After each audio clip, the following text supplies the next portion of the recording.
তো সকলকে স্বাগতম আমাদের ইউটিউব চ্যানেলে পি কোচিং সেন্টারে। তো আজকের যে বিষয়, এটা কোনো টিচার রিকমেন্ডেশন কোনো তথ্য নয়। আজকের যে ভিডিও, এই ভিডিওটা আমাদের এবার কন্টিনিউ চলতে থাকবে। এটা কিসের ভিডিও? এটা হচ্ছে আমাদের যে বিপিএসসি টিআরই 4-এর যে পরীক্ষা হতে চলেছে, তার জন্য আমাদের খুবই গুরুত্বপূর্ণ যে বিষয়টা, আমাদের সবথেকে গুরুত্বপূর্ণ বিষয় যেটা আমাদের মনে রাখা, মানে আমাদের গুরুত্ব দেওয়া উচিত খুবই, সেটা হচ্ছে কি, আমাদের যে 40 মার্কস থাকে যে জেনারেল পেপার, ঠিক আছে, জেনারেল পেপার যেটা থাকে, এই 40 নাম্বার উপর ডিপেন্ড করে কিন্তু বেশিরভাগ ক্ষেত্রে কাট অফটা কিন্তু নির্ভর করে, ঠিক আছে। তার মধ্যে এই জেনারেল পেপার মধ্যে আমরা যেটা টোটাল 5টা টপিক পাই। একটা হচ্ছে কি, একটা হচ্ছে বিহার জিকে পাই, ঠিক আছে, একটা হচ্ছে বিহার জিকে, তারপর পাচ্ছি আমরা জেনারেল সায়েন্স পাই, তারপর পাচ্ছি ম্যাথ, এবং তার সাথে পাচ্ছি আমরা 1857 যে বিদ্রোহ হয়েছিল সেই বিদ্রোহ সম্পর্কে কিছু প্রশ্ন, এবং তার সাথে কিছু জিওগ্রাফিক্যাল কিছু প্রশ্ন কিন্তু দেওয়া থাকে। তো প্রত্যেকটা টপিকে কিন্তু আমরা প্রশ্নের মাধ্যমে কিন্তু কিছু গুরুত্বপূর্ণ প্রশ্ন কিন্তু আমরা আলোচনা করব। তো আজকের যে টপিক হচ্ছে, সেই টপিক হচ্ছে কি, আজকের যে টপিক হচ্ছে 1857, অর্থাৎ হচ্ছে মহাবিদ্রোহ। 1857 সালে যে মহাবিদ্রোহ হয়েছিল, এই মহাবিদ্রোহ থেকে টিআরই 1 হোক, টিআরই 2 এবং টিআরই 3, এখান থেকে মিনিমাম 3 থেকে 4টা প্রশ্ন কিন্তু এসেই ছিল। তাই এই জায়গাটা কিন্তু আমাদের অ্যাভয়েড করা চলবে না।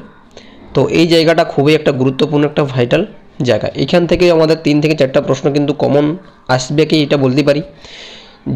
আর 1857 অর্থাৎ মহাবিদ্রোহে আমরা যেটা সেশন করব, এই সেশন থেকে মিনিমাম এই 3 থেকে 4টা প্রশ্ন কিন্তু আরামসে কিন্তু কভার হয়ে যাবে, ঠিক আছে। তো এর সম্পূর্ণ ফ্রি পিডিএফে কিন্তু আমাদের টেলিগ্রাম গ্রুপ আছে, সেখানেও কিন্তু প্রোভাইড করা হবে। এবং এটা কিন্তু প্রত্যেক দিন না হলেও সপ্তাহে কিন্তু 2 থেকে 3 দিন কিন্তু ক্লাস কিন্তু নেওয়া হবে 1857 থেকে, মানে মহাবিদ্রোহ থেকে, ঠিক আছে। টোটাল 3 থেকে 4টা ক্লাসের মাধ্যমে আমরা কিন্তু প্রায় 100 থেকে 200টার মতন প্রশ্ন কিন্তু আমরা এমসিকিউর মাধ্যমে কিন্তু আলোচনা করব, এবং খুবই গুরুত্বপূর্ণ প্রশ্ন। কোনো প্রশ্ন এইখান থেকে প্রশ্ন কিন্তু আসবে কি, এটা আমি বলতে পারি, ঠিক আছে। তো সকলকে একবার বলবো, রিকোয়েস্ট করবো যে যদি সেশন অবশ্যই ভালো লেগে থাকে অবশ্যই লাইক করে দিও, এবং যারা নতুন এসে থাকবে অবশ্যই আমাদের এই ধরনের ফ্রি ক্লাস এবং সব ধরনের অথেন্টিক নিউজ পাওয়ার জন্য অবশ্যই কিন্তু সকলে সাবস্ক্রাইব করে দাও। তো চলো বেশি কথা না বলে, আমাদের যে আজকে প্রথম 1857 সালের যে মহাবিদ্রোহ, সেই মহাবিদ্রোহের প্রথম প্রশ্ন আমাদের কিন্তু আলোচনা রয়েছে। শুধুমাত্র আমরা এমসিকিউর মাধ্যমে কিন্তু আমরা আলোচনা করব, ঠিক আছে। আর এই ক্লাসটা কিন্তু প্রত্যেক দিন যদি যোগ্য ক্লাস হবে, কিন্তু 8 PM কিন্তু আমাদের ইউটিউব চ্যানেলে কিন্তু প্রোভাইড করা হবে ভিডিও, রেকর্ডিং ভিডিও, ঠিক আছে। তো চলো প্রথম প্রশ্ন কি, আমাদের প্রথম প্রশ্ন হচ্ছে কি,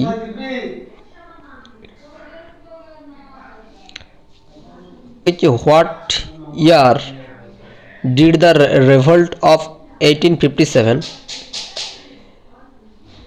তাহলে কি বলতে চাইছি প্রশ্নটাতে,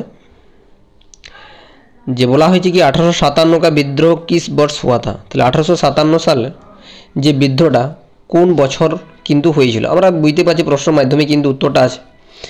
তো অবশ্যই এই যে বিদ্রোহটা 1857 অর্থাৎ মহাবিদ্রোহ, এই মহাবিদ্রোহ কিন্তু 1857 খ্রিস্টাব্দে কিন্তু হয়েছিল, ঠিক আছে। এর সঠিক অ্যান্সার কিন্তু আমরা দেখতে পাচ্ছি কি 1857। পরবর্তী 2 নম্বর প্রশ্ন কি বলা হয়েছে, 2 নম্বর প্রশ্ন বলা হয়েছে কি, যে কোন সা ভারতীয় শহর 1857 के विद्रोह का केंद्र था, অর্থাৎ 1857 সালের বিদ্রোহের কেন্দ্র ছিল কোন ভারতীয় শহর। তাহলে 1857 সালে বিদ্রোহের কেন্দ্র ছিল ভারতের কোন শহর ছিল, 1857 সালের কেন্দ্র ছিল দিল্লি, নাকি কলকাতা, নাকি বোম্বে, নাকি মাদ্রাস। তাহলে এটা সঠিক প্রশ্ন কোনটা হবে? সঠিক অ্যান্সার যদি জেনে থাকেও অবশ্যই দিতে পারো কমেন্টের মাধ্যমে। তো এই প্রশ্নের সঠিক অ্যান্সার হবে কি, দিল্লি। এই প্রশ্নের সঠিক অ্যান্সার হচ্ছে কি দিল্লি, সঠিক অ্যান্সার হচ্ছে কি দিল্লি। এখানে আমরা দেখতে পাচ্ছি যে সঠিক প্রশ্ন হচ্ছে কি, উত্তর হচ্ছে কি দিল্লি। পরবর্তী প্রশ্ন, প্রত্যেকটা প্রশ্নের উত্তরের কিন্তু বেসিসে কিন্তু আমরা একটা চিত্র দিয়েছি যাতে আর কি সহজে মনে রাখা যায়। ঠিক আছে, পরবর্তী প্রশ্ন কি এসছে? তো পরবর্তী প্রশ্ন যেটা বলা হয়েছে কি, ভারতের শেষ মুঘল সম্রাট কে ছিল? তো ভারতের শেষ মুঘল সম্রাট ছিল কে? আকবর, নাকি দ্বিতীয় বাহাদুর শাহ, নাকি ঔরঙ্গজেব, নাকি শাহজাহান? তাহলে ভারতের শেষ মুঘল সম্রাট কে ছিলেন? তো ভারতের শেষ মুঘল সম্রাট ছিলেন কে? দ্বিতীয় বাহাদুর শাহ। দ্বিতীয় বাহাদুর শাহ, এখানে দেখতে পাচ্ছি যে দ্বিতীয় বাহাদুর শাহ। ঠিক আছে, পরবর্তী প্রশ্ন। পরবর্তী প্রশ্ন কি বলা হয়েছে? বলছে নিম্নলিখিত में से যে কোনসা বিদ্রোহ মুখ্য কারণ था? বলছে নিচের কোন বিদ্রোহটি প্রাথমিক কারণ ছিল? তাহলে নিচের কোনটি বিদ্রোহের জন্য যে প্রাথমিক কারণ ছিল? এটা হচ্ছে ইকোনমিক বা অর্থনৈতিক শোষণ, নাকি সাংস্কৃতিক আত্মীকরণ, নাকি ব্রিটিশ শিক্ষা, নাকি ভারতীয় জাতীয়তাবাদ? তাহলে এই প্রশ্নের সঠিক অ্যান্সার হচ্ছে কি? নো, ইকোনমিক্স, যেটা হচ্ছে অর্থনৈতিক শোষণ। ঠিক আছে, পরবর্তী প্রশ্ন অর্থাৎ 5 নম্বর প্রশ্ন বলেছে হু lead the revolt in Kanpur? তাহলে কানপুর বিদ্রোহের নেতৃত্ব কে দেন? এই যে ধরনের প্রশ্ন, এই ধরনের প্রশ্ন কিন্তু খুবই গুরুত্বপূর্ণ প্রশ্ন। তার জন্য এখানে দেখতে পাচ্ছ যে আমরা স্টার মার্ক দিয়ে রেখেছি। তাহলে এটা হচ্ছে খুবই কিন্তু একটা ইম্পর্টেন্ট প্রশ্ন। ঠিক আছে, তো এই প্রশ্নের সঠিক অ্যান্সার এই অংশের প্রশ্ন লিখে গিয়েছিল। অপশান হচ্ছে কি, প্রথম হচ্ছে রানী লক্ষ্মীবাই, তারপরে নানা রাও পেশোয়া, মঙ্গল পাণ্ডে, নাকি দ্বিতীয় বাহাদুর শাহ? তাহলে এই প্রশ্নের সঠিক অ্যান্সার হচ্ছে কি আমাদের নানা রাও পেশোয়া। এখানে দেখতে পাচ্ছি নানা রাও পেশোয়া যে ছবিটা দেওয়া আছে। ঠিক আছে, ওনার যেটা জন্ম হয়েছে 19 মে 1824, মারা গেছিল 1859 খ্রিস্টাব্দে। প্রত্যেকটা কিন্তু দেওয়া আছে। পরবর্তী প্রশ্ন কি বলা হয়েছে? কোন ঘটনা সিপাহীদের মধ্যে বিদ্রোহের জন্ম দিয়েছিল? তো এই প্রত্যেকটা প্রশ্নের কিন্তু আমরা 3টা ল্যাঙ্গুয়েজ দিয়েছি, একটা হচ্ছে হিন্দি, বাংলা এবং ইংলিশ। ঠিক আছে, প্রত্যেকটাই আমরা 3টা ল্যাঙ্গুয়েজের মাধ্যমে কিন্তু প্রশ্নগুলো তৈরি করা হয়েছে। তো এই প্রশ্নটা কী ছিল না, কোন ঘটনা সিপাহীদের মধ্যে বিদ্রোহের জন্ম দিয়েছিল? তো 1857 মহাবিদ্রোহের সবথেকে গুরুত্বপূর্ণ যেটা দিক ছিল সেটা হচ্ছে কি, রাইফেলের যে প্রত্যাবর্তন বা প্রবর্তন হয়েছিল। নতুন যে রাইফেল তৈরি করা হয়েছিল সেই রাইফেলে কী হয়েছিল না, শুয়োর এবং শুয়োরের চর্বি কিন্তু মেশানো হয়েছিল। সেই চর্বি মেশানোর ফলে কী ছিল, অনেকে ব্রাহ্মণ ছিল যেহেতু তাদের কিন্তু ধর্মের একটা প্রবলেম হয়। তো সেই কারণে তারা কী করেছিল, তারা কিন্তু এই 1857 যে মহাবিদ্রোহ ছিল সেই মহাবিদ্রোহটা কিন্তু তারা ঘোষণা করে এবং তারা কিন্তু এই বিদ্রোহের সঙ্গে কিন্তু যুক্ত হয়। তাহলে এইটা সবথেকে গুরুত্বপূর্ণ উত্তর হবে কোনটা? এখান থেকে আছে নতুন রাইফেলের প্রবর্তন, নাকি উচ্চকর, নাকি ভূমি সংস্কার, নাকি শিক্ষানীতি? তাহলে এই প্রশ্নের সঠিক অ্যান্সার হচ্ছে কোনটা? এই প্রশ্নের সঠিক অ্যান্সার হচ্ছে কি নতুন রাইফেলের প্রবর্তন, অর্থাৎ হচ্ছে the introduction of new rifles. ঠিক আছে, 7 নম্বর প্রশ্ন কি বলা হয়েছে? 7 নম্বর প্রশ্ন বলা হয়েছে কি, বলছে হোয়াট ওয়াজ দ্য হচ্ছে ইমিডিয়েট কজ অফ স্পয় মিউটিনি? তাহলে এটা কি বলে দিয়েছে না, সিপাही विद्रोह का तत्कालिक कारण क्या था? সিপাহী বিদ্রোহের তাৎক্ষণিক কারণ কী ছিল? তাহলে সিপাহী বিদ্রোহের তাৎক্ষণিক কারণ ছিল, আমরা একটাকে বললাম যে কার্তুজ যে রাইফেল ব্যাপারটা চলছিল সেটা কি অর্থনৈতিক মন্দা তো হবে না, নাকি গ্রেস্ট কার্তুজ ব্যবহার, নাকি রাজনৈতিক অভিযোগ, নাকি সামাজিক সংস্কার? তাহলে এই প্রশ্নের সঠিক অ্যান্সার হচ্ছে কোনটা? এই প্রশ্নের সঠিক অ্যান্সার হচ্ছে দ্য ইউজ অফ গ্রেস্ট কার্তুজ। ঠিক আছে, পরবর্তী প্রশ্ন বলে কি 8 নম্বর প্রশ্ন কি বলা হয়েছে? प्रश्न बोला है कि बोले किस ब्रिटिश जनरल ने विद्रोह को दबाने में महत्वपूर्ण भूमिका निभाई? যে কোন ব্রিটিশ জেনারেল বিদ্রোহটাকে বন্ধ করার জন্য একটা গুরুত্বপূর্ণ ভূমিকা পালন করেছিল? কে করেছিল? লর্ড ক্যানিং, নাকি জেনারেল হ্যাভলক, নাকি জেনারেল ক্যাম্পবেল, নাকি জেনারেল ডায়ার? তাহলে এই প্রশ্নের সঠিক অ্যান্সার কি দেওয়ার চেষ্টা করো সকলে। তো এই প্রশ্নের সঠিক অ্যান্সার হচ্ছে কি জেনারেল ক্যাম্পবেল। General Campbell. তাহলে অপশান সি হচ্ছে আমাদের সঠিক অ্যান্সার। অপশান সি আমাদের সঠিক অ্যান্সার, জেনারেল ক্যাম্পবেল। তারপর কি বলা হয়েছে, বলছে ব্রিটিশ ইস্ট ইন্ডিয়া কোম্পানি के लिए বিদ্রোহ का परिणाम क्या था? ব্রিটিশ ইস্ট ইন্ডিয়া কোম্পানির জন্য বিদ্রোহের ফলাফল কী ছিল? ব্রিটিশ ইস্ট ইন্ডিয়া কোম্পানির জন্য বিদ্রোহের ফলাফল কী ছিল? বিদ্রোহের ফলাফল ছিল কি এটি তার শাসন প্রসারিত করেছে, নাকি এটি দ্রবীভূত হয়েছিল, নাকি এটি তার সেনাবাহিনীকে শক্তিশালী করেছে, নাকি এটি চুক্তি স্বাক্ষর করেছে? তাহলে এই প্রশ্নের সঠিক অ্যান্সার কী হবে? এই প্রশ্নের সঠিক অ্যান্সার হচ্ছে আমাদের অপশান বি। তাহলে ইট ওয়াজ হচ্ছে ডিসলভ, অর্থাৎ এটি দ্রবীভূত হয়েছিল। তাহলে অপশান বি হচ্ছে আমাদের সঠিক অ্যান্সার। পরবর্তী প্রশ্ন বলছে विद्रोह का पहला महत्वपूर्ण प्रकोप कहाँ हुआ। তাহলে বিদ্রোহ যে প্রথম যে প্রকোপটা সেই প্রকোপটা বলছে কোথায় ঘটেছিল, নাকি সেটা দিল্লি, মিরট, নাকি লখনৌ, নাকি কানপুর। তাহলে সঠিক অ্যান্সার কি? সঠিক অ্যান্সার হচ্ছে কি মিরট। পরবর্তী প্রশ্ন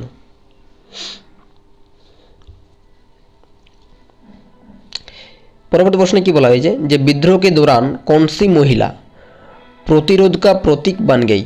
तो আমরা জানি যে 1857 যে মহাবিদ্রোহ হয়েছিল সেই মহাবিদ্রোহ কিন্তু খুবই একজন প্রভাবশালী মহিলা ছিলেন, তিনি কিন্তু আমাদের কাছে সকলের কাছে খুবই পরিচিত, আমরা সকলে সেটা জানি। তো এই প্রশ্নের সঠিক অ্যান্সার অবশ্য সকলেই পারবে বা জানা আছে, সেটা কি রানী লক্ষ্মীবাই, নাকি বেগম হজরত মহল, নাকি সরোজিনী নাইডু, নাকি এনি বেসান্ত। তাহলে এই প্রশ্নের সঠিক অ্যান্সার হচ্ছে কি রানী লক্ষ্মীবাই। ঠিক আছে, অপশান এ হচ্ছে আমাদের সঠিক অ্যান্সার। পরবর্তী প্রশ্ন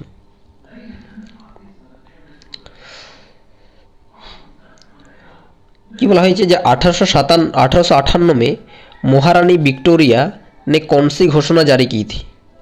महारानी विक्टोरिया कौन सा आईन मुझे जारी करेছিল। ঠিক আছে, the government of India act, নাকি দ্য প্রোক্লামেশন অফ রিবিলিয়ন, নাকি দ্য কুইন্স অফ প্রোক্লেমেশন, নাকি দ্য ইন্ডিয়ান ইন্ডিপেন্ডেন্স অ্যাক্ট। তাহলে এই প্রশ্নের সঠিক অ্যান্সার কি? না এই প্রশ্নের সঠিক অ্যান্সার হচ্ছে অপশান সি। অপশান সি হচ্ছে আমাদের সঠিক অ্যান্সার। পরবর্তী প্রশ্নে কি বলা হয়েছে যে निम्नलिखित में से जो कौन सा 1857 के विद्रोह का कारण नहीं था। নিচের কোনটি 1857 সালে বিদ্রোহের কারণ ছিল না, যেটা হচ্ছে পলিটিক্যাল এনাক্সেশন, যে অর্থাৎ রাজনৈতিক সংযোজন, নাকি সামাজিক সংস্কার, নাকি অর্থনৈতিক শোষণ, নাকি ধর্মীয় অসহিষ্ণুতা। তাহলে এই প্রশ্নের সঠিক অ্যান্সার কি? এই প্রশ্নের সঠিক অ্যান্সার হচ্ছে কি সোশ্যাল রিফর্মস, অর্থাৎ সামাজিক সংস্কার। অপশান বি হচ্ছে আমাদের সঠিক অ্যান্সার। পরবর্তী প্রশ্ন বলছে হু ওয়াজ মঙ্গল পাণ্ডে। মঙ্গল পাণ্ডে কে ছিলেন? না মঙ্গল পাণ্ডে কে ছিলেন? মঙ্গল পাণ্ডে ছিলেন একজন বলেছে ব্রিটিশ কর্মকর্তা, অর্থাৎ যে এই ব্রিটিশ অফিসার, নাকি spy of who spark the mutiny, অর্থাৎ একজন সিপাহী যিনি বিদ্রোহের সূচনা করেছিলেন, নাকি এই ফ্রিডম ফাইটার একজন মুক্তিযোদ্ধা, নাকি এক রাজনীতিজ্ঞ। তাহলে এই প্রশ্নের সঠিক অ্যান্সার কী হতে পারে? এই প্রশ্নের সঠিক অ্যান্সার আমরা সবাই জানি যে 1857 সালে যে মহাবিদ্রোহ হয়েছিল, এই মহাবিদ্রোহ একদিক থেকে বলতে গেলে ইনি মঙ্গল পাণ্ডের গুরুত্ব কিন্তু খুবই বেশি। না একজন হচ্ছে সিপাহী যিনি হচ্ছে বিদ্রোহ সূচনা করেছিলেন, অর্থাৎ অপশান বি হচ্ছে আমাদের সঠিক অ্যান্সার। পরবর্তী প্রশ্ন বলছে রানী लक्ष्मीबाई ने किस क्षेत्र पर হচ্ছে শাসন किया था। রানী লক্ষ্মীবাই হচ্ছে ঝাঁসি, লখনৌ, দিল্লি, নাকি কানপুর। রানী লক্ষ্মীবাই হচ্ছে ঝাঁসি রানী লক্ষ্মীবাই বলা হয়, তাই রানী লক্ষ্মীবাই ঝাঁসিতেই কিন্তু শাসন করেছিলেন। ঠিক আছে, তাহলে অপশান হচ্ছে উত্তর হচ্ছে কি অপশান এ হচ্ছে আমাদের সঠিক অ্যান্সার। অপশান এ অর্থাৎ হচ্ছে ঝাঁসি হচ্ছে আমাদের সঠিক অ্যান্সার। নেক্সট পরবর্তী প্রশ্ন বলতেছে কি what is the primary aim of the revolt of 1857। 1857 সালে বিদ্রোহের প্রাথমিক লক্ষ্য কী ছিল? 1857 সালের বিদ্রোহের প্রাথমিক লক্ষ্য কী ছিল? না ব্রিটিশ শাসন প্রতিষ্ঠার জন্য, নাকি ব্রিটিশ নিয়ন্ত্রণ থেকে স্বাধীনতা লাভের জন্য, নাকি ভারতীয় সমাজ সংস্কারের জন্য, নাকি শিক্ষার উন্নয়নের জন্য। তাহলে এই প্রশ্নের সঠিক অ্যান্সার কি? না এই প্রশ্নের সঠিক অ্যান্সার হচ্ছে option B, to gain independence from British control, অর্থাৎ ব্রিটিশ নিয়ন্ত্রণ থেকে স্বাধীনতা লাভের জন্য। এটাই কিন্তু 1857 সালের যে মূল একটা লক্ষ্য ছিল, তার মানে প্রাথমিক একটা লক্ষ্য। আমাদের 17 নম্বর প্রশ্নে কি বলা হয়েছে বলছে which event occurred in Lucknow during the revolt, অর্থাৎ বিদ্রোহের সময় লখনৌতে কোন ঘটনা ঘটেছিল। তাহলে বিদ্রোহের সময় লখনৌতে কোন ঘটনা ঘটেছিল? বিদ্রোহের সময় লখনৌতে ঘটেছিল কি লখনৌ অবরোধ, দিল্লির যুদ্ধ, নাকি কানপুর দখল, নাকি মিরাটে বিদ্রোহ। তাহলে এই প্রশ্নের সঠিক অ্যান্সার কি? এই প্রশ্নের সঠিক অ্যান্সার হচ্ছে কি লখনৌ অবরোধ। লখনৌ অবরোধ। তাহলে লখনৌ অবরোধ আমাদের হচ্ছে অপশান এ হচ্ছে সঠিক অ্যান্সার, আর লখনৌ অবরোধ। পরবর্তী প্রশ্ন 18 নম্বর প্রশ্নে কি বলা হয়েছে বলছে নিম্নলিখিত গোষ্ঠীগুলির মধ্যে কোনটি মূলত বিদ্রোহকে সমর্থন করেছিল। তাহলে which of the following group largely supported the revolt, নিম্নলিখিত গোষ্ঠীগুলির মধ্যে কোনটি মূলত বিদ্রোহকে সমর্থন করেছিল। তাহলে এই প্রশ্নের সঠিক অ্যান্সার কোনটা? লর্ডস নাকি ভূমি মালিক, নাকি ব্রিটিশ অফিসিয়ালস, নাকি ব্রিটিশ কর্মকর্তা, নাকি নেটিভ সোলজার না দেশীয় সৈন্য, নাকি ট্রেডার্স না সব ব্যবসায়ী। তাহলে এই প্রশ্নের সঠিক অ্যান্সার কি? এই প্রশ্নের সঠিক অ্যান্সার হচ্ছে কি দেশীয় সৈন্য অর্থাৎ নেটিভ সোলজার্স। নিম্নলিখিত গোষ্ঠীর মধ্যে কোনটি মূলত বিদ্রোহকে সমর্থন করেছিল? বিদ্রোহকে সমর্থন করেছিল একমাত্র দেশীয় সৈন্যরা কিন্তু সমর্থনটা করেছিল। আমাদের 19 নম্বর প্রশ্নে কি বলা হয়েছে? বলা হয়েছে কি যে বিদ্রোহের পর দ্বিতীয় বাহাদুর শাহের ভাগ্য কী ছিল? বলছে what was the fact of Bahadur Shah two after the revolt. বিদ্রোহের পর দ্বিতীয় বাহাদুর শাহের ভাগ্য কী ছিল? তাহলে এখানে অপশানে কী দিয়েছে? না হি ওয়াজ মেড এ কিং, না তাকে রাজা করা হয়েছিল, নাকি হি ওয়াজ এক্সিল্ড টু র্যাঙ্গুন, তিনি র্যাঙ্গুনে নির্বাসিত হয়েছিলেন, নাকি হি ওয়াজ এক্সিকিউটেড, তাকে মৃত্যুদণ্ড দেওয়া হয়েছিল, নাকি হি স্পেক্ট টু ইংল্যান্ড, তিনি ইংল্যান্ডে পালিয়ে যান। তাহলে এই প্রশ্নের সঠিক অ্যান্সার কোনটা? না হি ওয়াজ এক্সিল্ড টু র্যাঙ্গুন, তিনি র্যাঙ্গুনে নির্বাসিত হয়েছিলেন, অর্থাৎ অপশান বি আমাদের সঠিক অ্যান্সার। আমাদের আজকের প্রথম সেশনের শেষ প্রশ্ন অর্থাৎ 20 নম্বর প্রশ্ন যেটা বলা হয়েছে, কোন প্রশ্ন বলা হয়েছে কি বলছে 1857 সালে কোন ঐতিহাসিক ব্যক্তিত্ব ব্রিটিশদের বিরুদ্ধে যুদ্ধ ঘোষণা করেছিলেন? বলছে which historical figure declared war against the British in 1857। তাহলে 1857 সালে কোন ঐতিহাসিক ব্যক্তিত্ব ব্রিটিশদের বিরুদ্ধে যুদ্ধ ঘোষণা করেছিলেন? তাহলে এই প্রশ্নের সঠিক অ্যান্সার কি? আমাদের হচ্ছে রানী লক্ষ্মীবাঈ, নাকি দ্বিতীয় বাহাদুর শাহ, নাকি নানারাও পেশোয়া, নাকি মঙ্গল পাণ্ডে। তাহলে এই প্রশ্নের সঠিক অ্যান্সার হচ্ছে কি আমাদের দ্বিতীয় বাহাদুর শাহ। যদি আমরা দেখতে যাই তো একজন গুরুত্বপূর্ণ রাজা বা ব্যক্তি যেটা হচ্ছে কি দ্বিতীয় বাহাদুর শাহ, এই দ্বিতীয় বাহাদুর শাহই কিন্তু 1857 সালে ব্রিটিশদের বিরুদ্ধে কিন্তু যুদ্ধ ঘোষণা করেছিলেন। তাহলে এই প্রশ্নের সঠিক অ্যান্সার হচ্ছে কি অপশান বি অর্থাৎ দ্বিতীয় বাহাদুর শাহ।